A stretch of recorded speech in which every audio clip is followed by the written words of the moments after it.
Есенмісіз жерді яңалықлар шығарылышы студияда Лилия Гатина олғатаба қойбір темалар турында қысқаша. Шолыда вақытлыша ұйыштырылған базарлар үшлеуін дәуам ете, ешілше жилек жемішні қазір нендей бейден соты болып бұла. Азық түліктен алып техникаға қадәрі шолдан шыраттағы ерден партиясын ұзаттылар. Sırautıştı hem beye tübeneydi şolda vaqıtlıca uyuşturulgan bazarlar işlewinde devam ete. Bakşeşiler onda ortak uңuшларын sotalar. Yeşilçe жилек жемішні қазір нендей бейден сатып алып була. Мұны менің хизметтешім біліп қайтты. Лилия Файрушина ауылда туған, шуңа күрә бакчачылык тәҗрибәсе балачактан алган. Ел сайын ул артык продукцияны базарда сата һәм кышка якынлашканда сатып алучылар ихтыяҗы кими, аның белән бергә яшелчәләргә бәя дә төшә ди. Кабачки 250, тут маленькие по 100, 250 по 100, репка тоже по 100 и свекло по 50. Этот по 100 хрен, чеснок. Короче, 25, перец 25. Бәяләр якынча 30%-ка кимегән диләр сатучылар. Мәсәлән, 1 килограмм алмага 150 сум сорыйлар. Ә сезон башында бәяләр 200-дән 250-гә кадәр булган. 3 литрлы чиләк виноградны 300 сумнан саталар, бәрәңгене 250 сумга сатып алырга мөмкин. Помидоры 250, облепиха 250, чеснок 400. К зиме готовимся, конечно, продается очень плохо, все как холода пошли, продажи нет никакой, все подешевле, чтобы только избавиться. Виноград 300 терн. Зелень, как всегда, по 50 уж пучок. Эти вот по 100 огурцы, помидоры. Вот. Все такая же цена, что и летом, в принципе. Ну и подешевле отдаем, конечно. Калина литр 100 рублей, 5-литровые 400 рублей. Ремонтантная малина 350 рублей литр. Тыквы вот килограмм 50-60 рублей. Разные есть. 5 килограмм, 7 килограмм, 10 килограмм. Әмнә кыяр һәм кура җиләгенең берничә куагы кискен суыту аркасында туңган. Замерзли огурцы. У меня уличные они были. На улице огурцов больше было в этом году, чем теплицы. Теплицы еще есть. Бакчачылар билгеләп үткәнчә, иртә кырауларга карамастан кайбер җиләк җимеш һәм куаклар сөендерүен дәвам итә. Мәсәлән, алманың кайбер сортлары виноград, хәтта җиләк җимештә һаманда уңыш бирә дип уртаклаша бакчачылар. Лилия Гатина, Яна Вальдю, Кирилл Хабзей, яңалыклар. Азык түлектен алып техникаға кадәр традиция буенча шолдан ай сайын диярле хәрбиләргә шефлык ярдәме җибәрәләр. Чираттагы ярдәм партиясын майданнан озаттылар. Бу елы ул север гаскәрләре төркеме өчен әзерләнгән. Йөк составында ниләр бар? Бу хакта алдагы минутларда.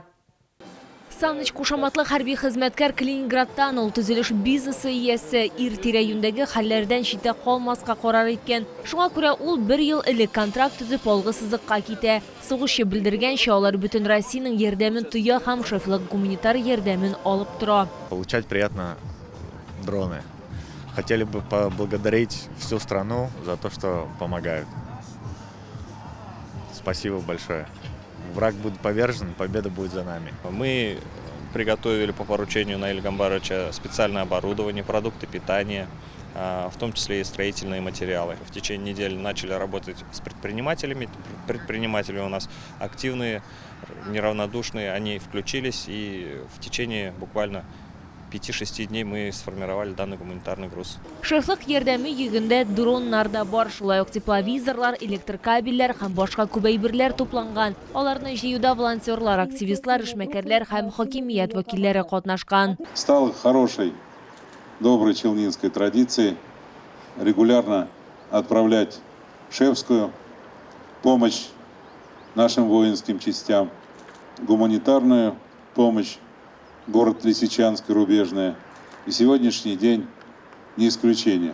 Наши ребята честно сражаются. Все мы, вы, ответственно трудитесь на своем рабочем месте, производя для фронта все самое-самое нужное. Боеприпасы, оборудование, питание. Шефлык ярдәме белән элекеге йөк север гаскәрләре төркеме өчен каралган. СВО башланганнан бирле Чаллыдан хәрбиләр өчен 45-нче тапкыр ярдәм узатылган. Шуларның 17-се быел җибәрелгән. Лилия Гатина, Эльмира Гайнетдинова, Кирилл Хабзей, яңалыклар.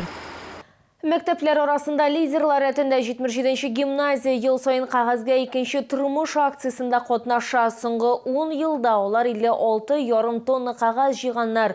Укучылар макулатураны елына 2 тапкыр эшкәртүгә тапшыралар. Бу юлы алар нинди рекорд куйдылар һәм югары нәтиҗәләргә ничек ирешә алалар? Моны хезмәттәшем белде. Вот эта макулатура была собрана в течение 2 дней. 77-нче гимназия укучылары 10 тонна макулатура алып килгән. Бу иске дәреслекләр, журналлар, дәфтәрләр, газеталар, документлар һәм башкалар. Макулатуру я сдаю ежегодно, а с этим мне помогает мой папа, и также я сам это делаю. Получается, в конце каждого года я беру старые тетради, получается, снимаю обложки и складываю их в специальный контейнер.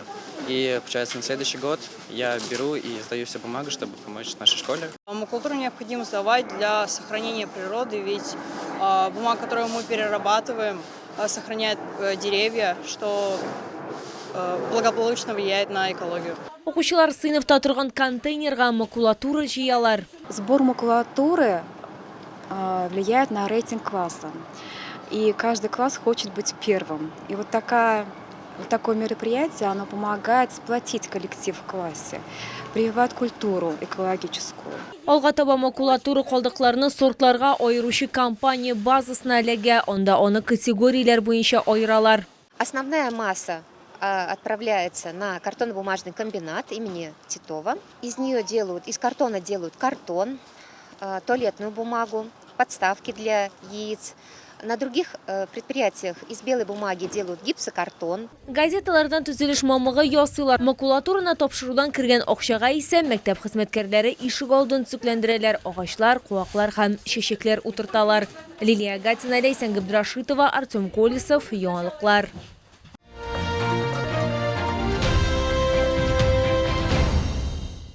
Аякларга гына түгел, тәнгә дә җылы һәм уңайлы. Яршалда Беларусь аяк киемнәре һәм төрек текстиле күргәзмәсе эшен дәвам итә. Уңайлылык, модельләрнең төрлелеге һәм бәя белән сыйфатның идеаль нисбәте. Өстәвенә кибеттә яңа көзге коллекция. Ашыгыз, күргәзмә Муса Җәлил проспекты 55Б Үзәкрәт сәүдә үзәге элекеге балалар дөньясы бинасы адресы буенча эшли.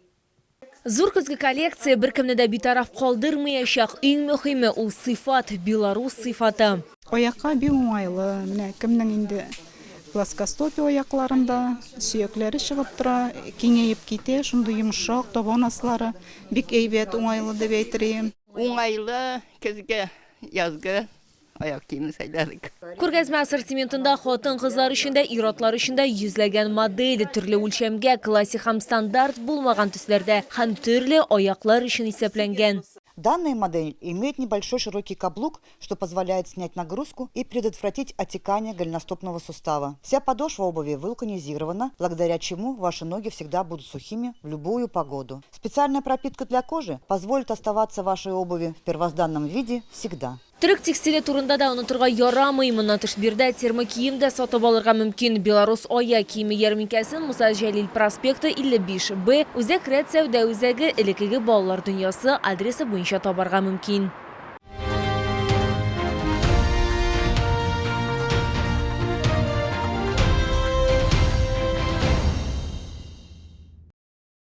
Бу сезгә җиткерәсе соңгы мәгълүматыбыз иде. Мин Лилия Гатина, сезнең белән сау булашам. Исән имин булыгыз.